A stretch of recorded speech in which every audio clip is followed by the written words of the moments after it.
Buenas tardes. En el marco de la 11ª Feria Provincial del Libro de la provincia de Corrientes,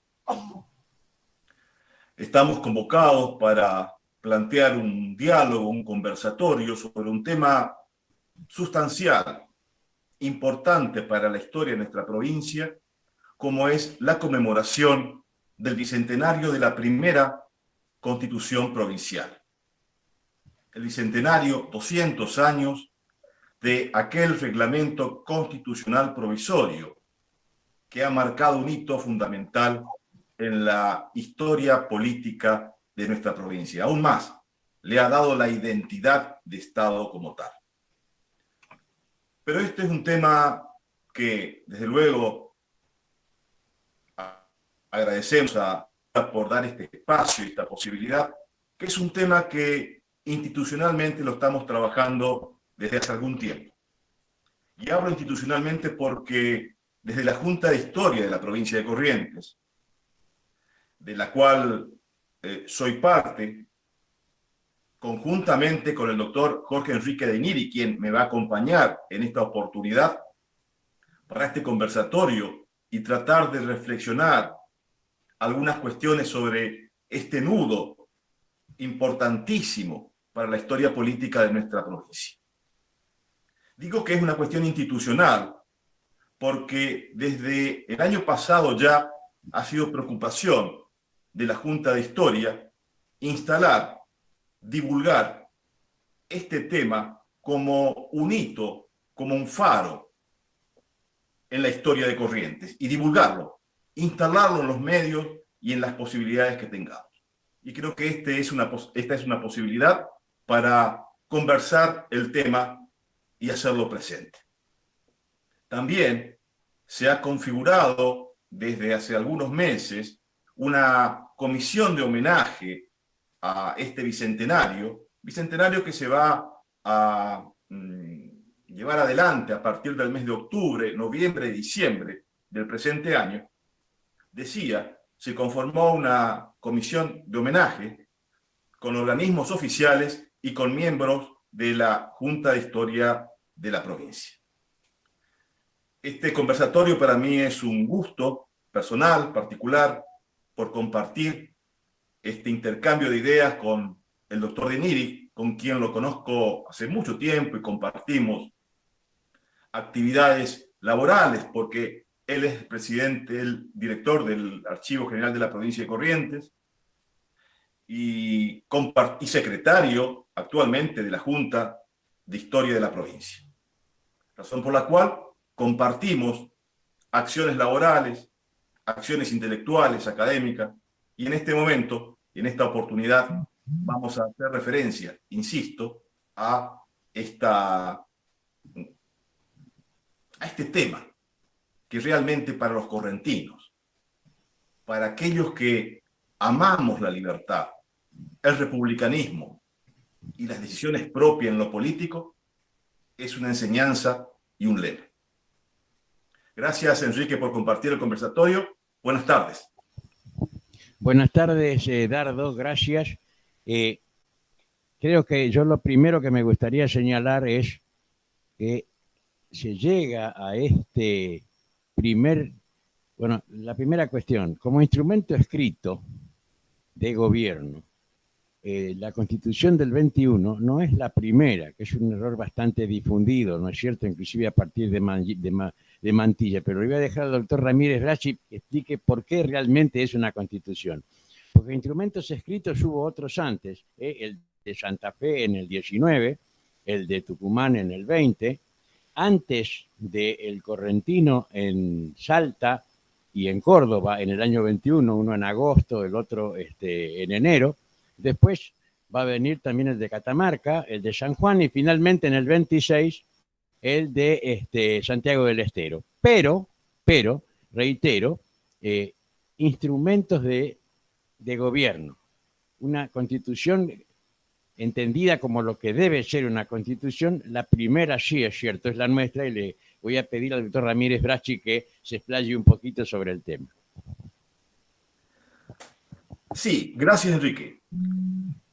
Esto merece algunas aclaraciones porque en el campo de divulgación es necesario referenciar algunas cuestiones para poder explicar por qué el surgimiento de estas constituciones provinciales.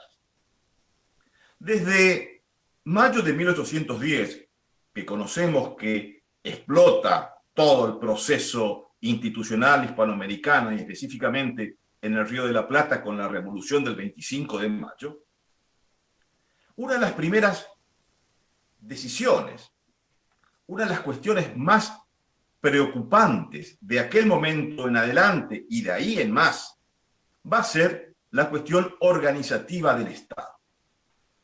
Y en la primera década, desde 1810 a 1820, se intentó reiterativamente de organizar el país en manera general de un todo, sin tener en cuenta las particularidades de las provincias.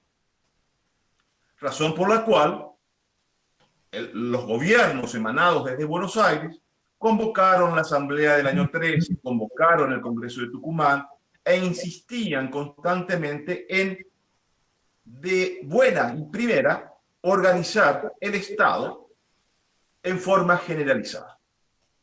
Desde luego, en la práctica llevó esto a un fracaso y a partir del año 1820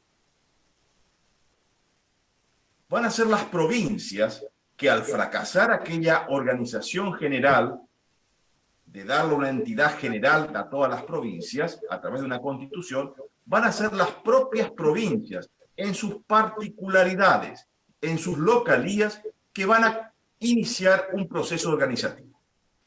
Y ahí voy a lo que claramente manifestaba en su primera intervención, Enrique, sobre las constituciones provinciales. En ese estado de crisis en 1820, las mismas provincias tienen la necesidad, la emergencia, la urgencia de organizarse. Y comienzan a surgir algunas constituciones locales. La primera de ellas va a ser la de Santa Fe de 1819. Va a ser el primer instrumento escrito de una provincia, pero con muchas falencias en materia organizativa republicana.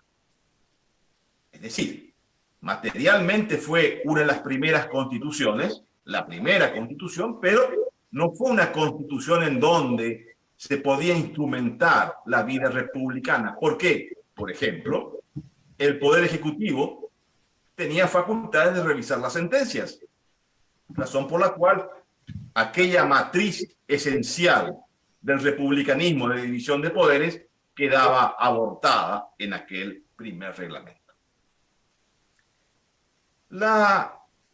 Así numéricamente, este reglamento constitucional correntino no va a ser el primero, como bien lo dijo Enrique, no va a ser el primero del Río de la Plata, pero va a ser uno de los primeros, tal vez el primero conjuntamente con el de Córdoba, que va a tener una mirada equitativa en los principios republicanos. Y ahí está la importancia, que va a ser el inicio de una transformación institucional política que Corrientes como provincia y la élite correntina, a partir de 1821, llevará adelante un procedimiento evolutivo que se va a manifestar con las próximas constituciones y con otros valores, como por ejemplo la instrumentación de la forma de Estado federal. Entonces, resumiendo, esta primera constitución de Corrientes le va a dar una identidad política, le va a dar una vida institucional, que no va a ser, a ver, en las diversas conversaciones que teníamos con Enrique y hablamos, no va a ser una constitución modelo, no va a ser una constitución ejemplar y casi perfecta, no. Va a ser la primera constitución que va a plantar una pica. Va a ser aquella que va a dar inicio a un proceso constitucional correntino ejemplar. Ahí se va a ir perfeccionando este camino, este sendero dentro de la vida política correntina. Entonces, ante la inquietud, ante el planteo y la propuesta de Enrique de tratar de dilucidar esta primera institución constitucional de la provincia, creo que con estas cuestiones de ubicarlas en el marco comparativo de otras provincias, podemos resumir en lo siguiente. No ha sido la primera constitución provincial, pero ha sido una de las mejores y punto de partida, sobre todo, señores, para la construcción del ideario político e institucional de la provincia de Corrientes. Lo que sí sería interesante para ir ensamblando estas ideas institucionales, Enrique, que expliquemos un poco, si a usted le parece bien, las razones históricas, políticas, el marco político de cómo se fue dando, anidando este proceso para llegar en Corrientes a esta constitución. Tenemos que retroceder al año 1810 para entender cómo Corrientes va, sin darse cuenta o dándosela, pero sin poder hacer nada para evitar lo que se le venía encima, entrando en un proceso de revolucionario que la va a llevar a su autonomía, a su pensamiento federalista y demás. Yo arrancaría de la expedición de Belgrano al Paraguay. 1810, de repente Corrientes está rodeada de enemigos, los indios por un lado, los portugueses por el otro, los paraguayos por el otro. Se convierte de buenas a primeras un lugar tranquilo y que, digamos, que tenía una vida, si se quiere, recoleta, en una provincia, en una frontera en armas prácticamente. Eso va a ir creciendo. Ahí nomás, en 1810, ya a partir del mes de octubre, lo tiene a Belgrano con 1.500 hombres adentro y con cañones y demás, que se va a hacer su expedición al Paraguay. Lleva una serie de correntinos junto con él. Cuando se producen, digamos, las derrotas de Paraguarí, de Tacuarí, Belgrano logra una capitulación, llega a una entente cordial, si se quiere, con los paraguayos, que en alguna medida va a precipitar la revolución de ellos, y después se va hacia donde estaba el foco de la lucha, que era Montevideo. Ahí estaba lo capital de la pelea entre los realistas y los patriotas. Y se lleva con él a los correntinos. Y los correntinos toman contacto en Montevideo con una figura nueva que a muchos les resultó interesantísima, que es la figura de Artigas. Cuando se vuelven a Corrientes se traen las ideas de Artigas, que Beatriz Bosch, que es una historiadora entrerriana muy interesante, dice que él trae las ideas federalistas. Yo estoy de acuerdo con eso, es Artigas. Y son dos ideas muy elementales, o sea, la autarquía económica y la autonomía política. O sea, yo me gobierno y yo manejo mi plata. Es sencillísimo y es lo que van a tomar después los correntinos y con el tiempo se va a convertir en ese arere de coco ajacatú que hasta el día de hoy se lo sigue cultivando, pero por ahí no se nota que la raíz más profunda es Artigas. ¿Qué pasa? Artigas está enfrentado con Buenos Aires. En Corrientes hay gente que tiene simpatías y afectos en Buenos Aires y la gente de las campañas, en esa época vivía más gente en el campo que en la ciudad, rápidamente se siente identificada con las ideas artiguistas. Entre 1810 y 1814, los que gobiernan Corrientes van a ser enviados de Buenos Aires. El primero es Galván, ¿no es cierto? Se va a enfrentar con los paraguayos, un trabajo de 2 años va a estar. Después vienen otros más, acá inclusive estuvo Luzuriaga, que es un peruano, que es el que le manda la gente de Yapeyú a San Martín, los que logra reunir. El último es derribado, Domínguez, José León Domínguez, es derribado por Juan Bautista Méndez, era el dueño de esa casa donde ahora, que está dentro del Club San Martín. Méndez era el jefe del elemento militar que había, que era el pelotón de dragones. Era una pequeña fuerza que no tenía nunca. Mirando las listas que tenemos en el archivo, uno ve que nunca llegó a ser más de 30 y pico, 40 hombres. O sea, era poco, era pequeño, pero eran hombres armados, y lo único que había en la ciudad, así que era lo mismo que si hubiera habido, qué sé yo, un tremendo ejército. Entonces, lo derriba en nombre de Artigas, 1814, y pide el protectorado de Artigas. Artigas se lo concede, está enfrentado en ese momento. Son dos ideas revolucionarias diferentes. Una que es la de Buenos Aires y la otra que es la de Artigas. Son distintas, son dos proyectos revolucionarios distintos. Corrientes se va a enrolar en ese momento en el proyecto artiguista. Y entre 1814 y 1820 va a gobernar fundamentalmente Méndez. Va a haber todo un enfrentamiento, ¿no es cierto?, en el que pierde la vida Perugorría. Todos lo conocemos, Perugorría, que era un enviado de Artigas.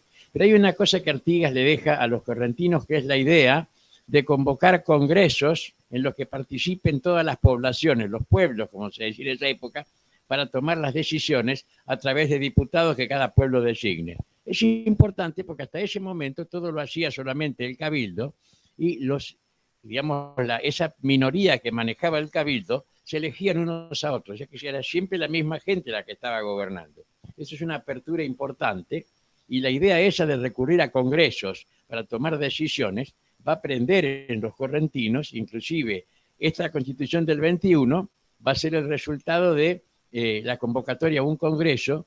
Es interesante lo que dice Mantilla. Dice que todos los diputados que fueron electos para, digamos, hacer ese primer instrumento escrito, él dice, eran medianías, o sea, eran mediocres, eran gente pero todo gente decentísima, íntegros, honestos, o sea, gente que estaba bien a la altura del trabajo que tenía que hacer. Y así llegamos entonces previamente, ¿no es cierto?, en el año 20, porque está la etapa de los gobernadores, ¿no es cierto?, de Buenos Aires. Después viene la de los artiguistas. Y después, cuando Artigas es derrotado y se tiene que ir al Paraguay, la provincia, la ciudad, ya es provincia desde el 14, es invadida y dominada por el Supremo Entrerriano, por Francisco Ramírez. Está solamente un escaso año, porque después se va a luchar contra Buenos Aires en ese interín, en esa empresa lo matan. Los correntinos aprovechan y hacen una revolución incruenta, inclusive acompañados para entrar a lo que era la Casa de Gobierno en ese momento por el hombre que había dejado Ramírez. Él también es uno de ellos que va.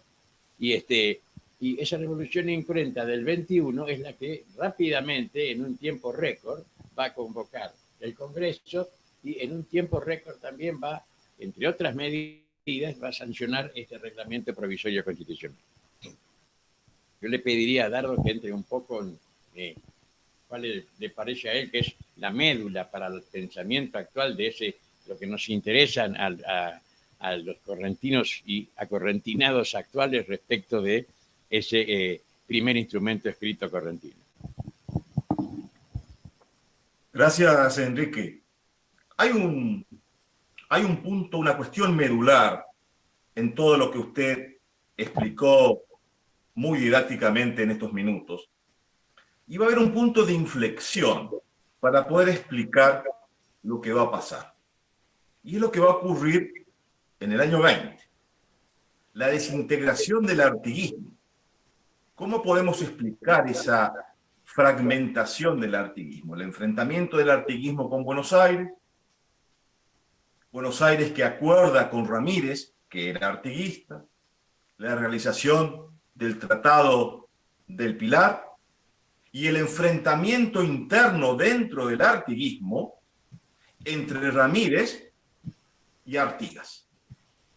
Esto va a generar una fractura irreconciliable, y lo que no logró Buenos Aires durante tantos años, lo va a lograr sí Ramírez, derrotando a Artigas, y con la derrota de Artigas y su exilio al Paraguay, aquel proyecto de la Liga Federal, de la Liga de los Pueblos Libres, en la cual Méndez, como explicó perfectamente Enrique, pidió ese protectorado para Artigas, se va a disolver.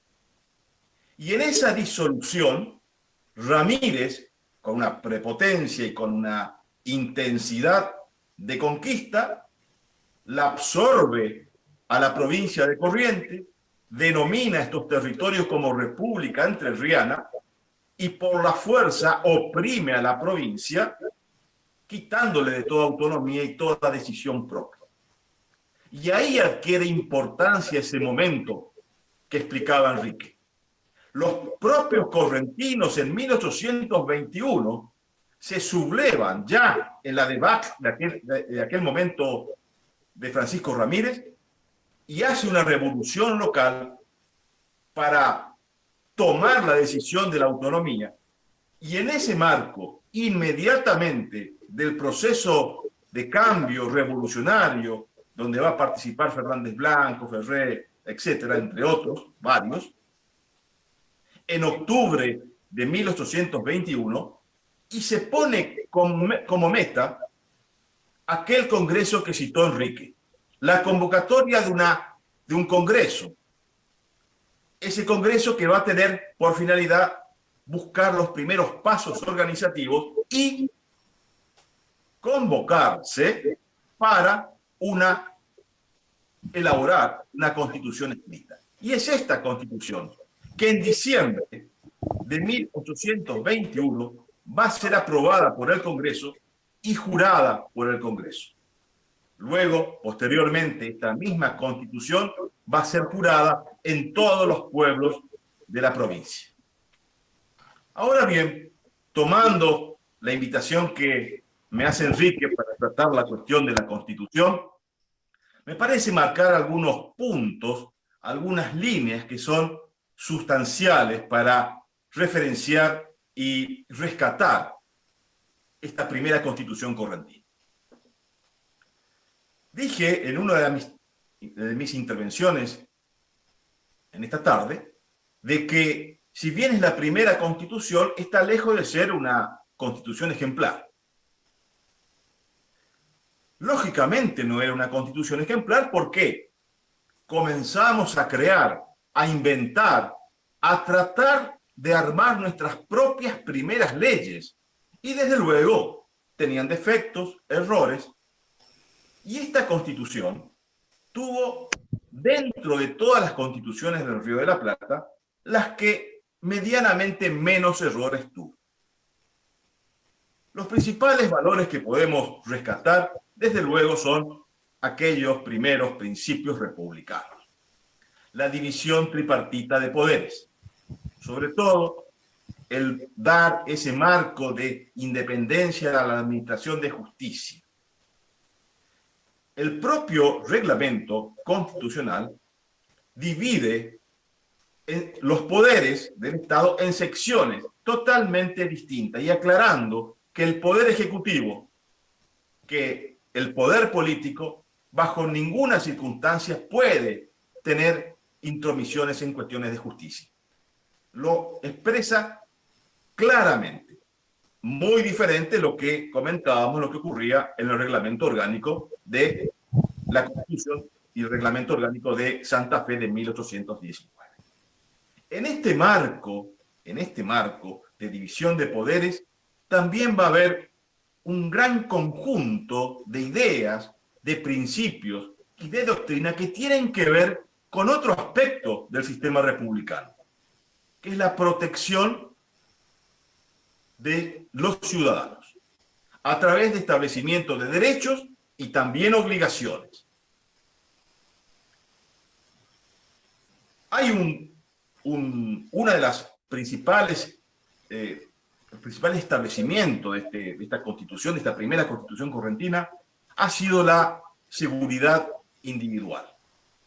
La necesidad de garantizar la seguridad de la persona, del individuo ante las arbitrariedades que pueda tener el Estado. ¿Qué significa esto? Que la ley, la Constitución garantizaba que el Estado, que el ciudadano no podía ser sometido ante arbitrariedades del Estado, ni perdiendo su libertad, ni arrestándolo, ni en su forma de expresar ni de decir, protegiendo su correspondencia epistolar, la garantía en juicio, la defensa en juicio, la inviolabilidad del domicilio. Todos principios que eran necesariamente sagrados para la República. Y vaya si no es importante, porque aquellos principios hoy rigen nuestra vida republicana. Hay un principio realmente muy referencial que trasciende de lo que quiere manifestar por sí mismo, que es aquel artículo que hace referencia a la protección de la persona, del ciudadano. Y lo hace a través de una referencia tomada desde hace muchos siglos atrás, que estaba ya plasmado en el fuero juzgo del derecho castellano y en las 7 partidas de Alfonso el Sabio, que rigieron el derecho castellano y todo el derecho indiano. Este artículo y este principio maravilloso decía lo siguiente: la persona del hombre es la cosa más hermosa del mundo. Rescatar la persona del hombre y la protección de la persona por sobre todas las cosas y protegerlo a través de las leyes. Estamos viendo un gran avance en un mundo que se estaba reconstruyendo, que se estaba ideando, que se estaba inventando, que se estaba creando. Y es el punto de partida, es el anclaje para que de ahí en más pueda evolucionar el constitucionalismo correntino. Porque de ahí en más, después de este reglamento orgánico de 1821, vendrá la Constitución del 1824, luego la Constitución de 1838, que no va a entrar en vigencia por la cuestión de pago largo, posteriormente el proyecto constitucional de 1847, luego la maravillosa Constitución de Juan Gregorio Pujol en 1856, y así el camino de respeto a la ley, a las instituciones y a las personas que la provincia de Corrientes va a generar. Va a generar como una semilla que se va a sembrar durante mucho tiempo, durante décadas, y va a ser una semilla indispensable y necesaria para que se coseche la Constitución Nacional. La Constitución Argentina de 1853 tiene los brotes de las constituciones provinciales. Y no nos quepa duda a los correntinos que los brotes más verdes y más frondosos de aquella Constitución del 53 están anidados en las constituciones correntinas. Y esta Constitución de 1821 es el punto de partida para todo aquello.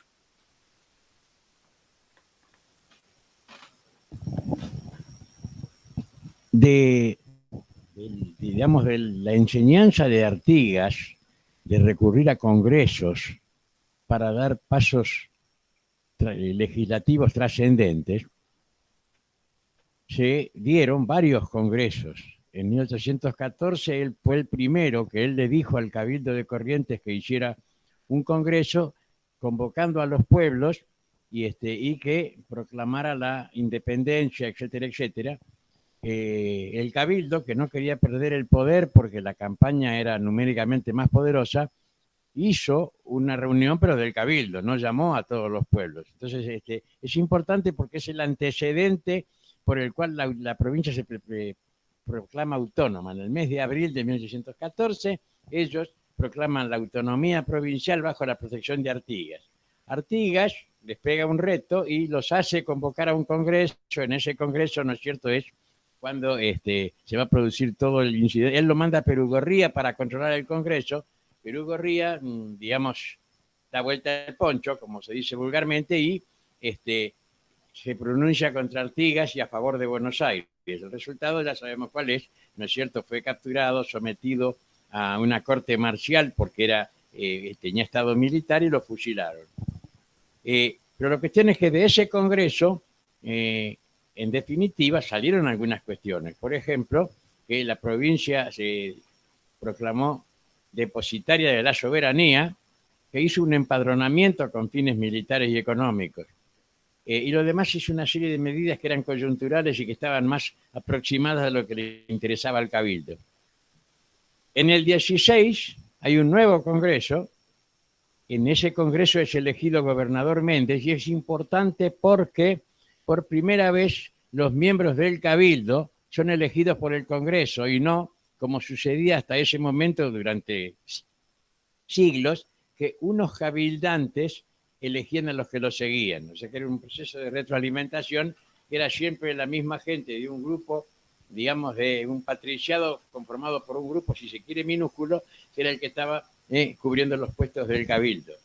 Después, en el año 1818, hay un tercer Congreso Correntino que termina mal, porque termina con la invasión de Andresito, y inclusive, según dice Pampín, hasta se escapan por la ventana por miedo a los indios, y a pesar de que Andresito no vino enseguida, sino que entró por Saladas y recién en el mes de agosto, el 2 de agosto del 18, entró en la ciudad de Corrientes. Pero la cuestión es que ese congreso es importante porque ahí es por primera vez que se habla de hacer un reglamento provisorio constitucional para que le sirva de guía al gobernador.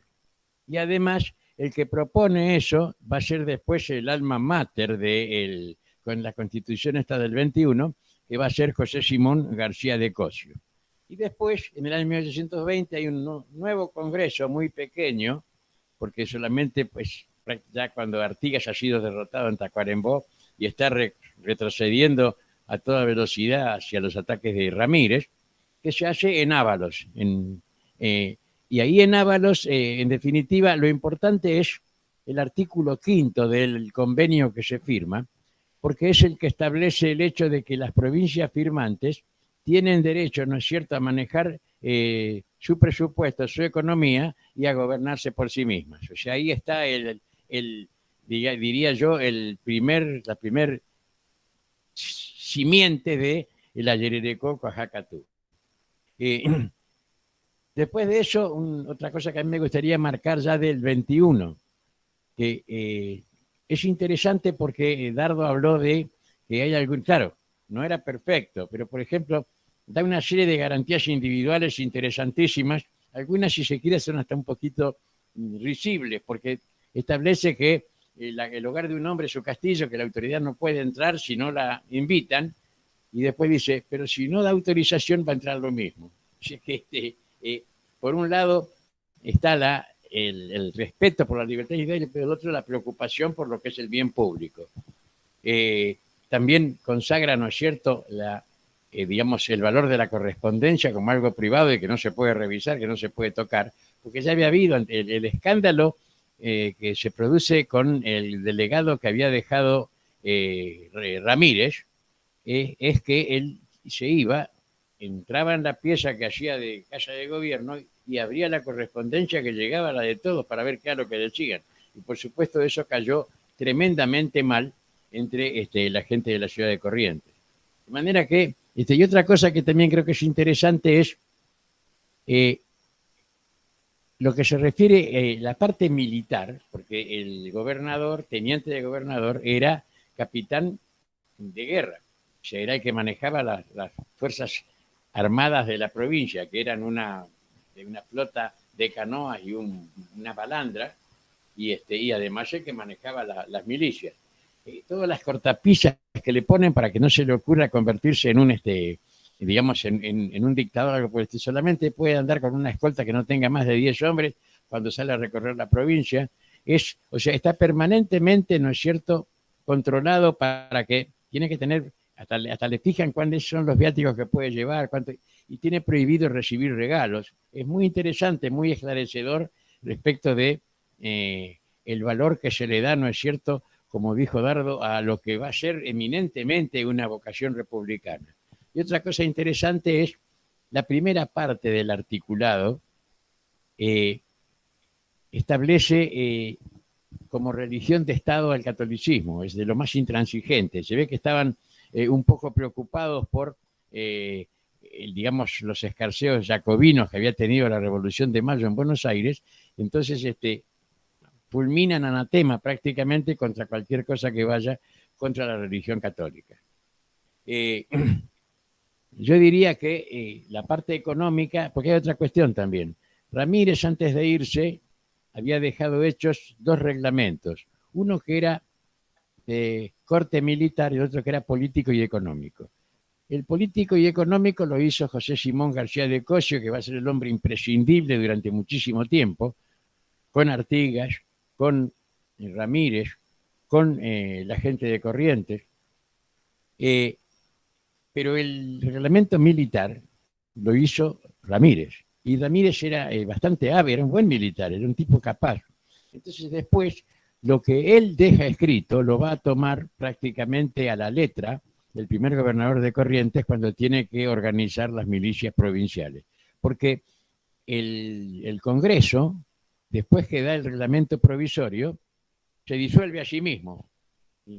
Da un ejemplo maravilloso de, yo diría, de republicanismo, ¿no es cierto? Terminada su misión, en vez de quedarse como habían hecho en la convención en Francia, en vez de tratar de atornillarse al sillón, ellos mismos se disuelven. Pero antes de irse, le dejan 11 misiones a cumplir al gobernador que se está haciendo cargo. Una de esas es, ¿no es cierto?, organizar la milicia. Le daban mucha importancia ya en aquel momento a la educación. Otra cosa que es importante rescatar.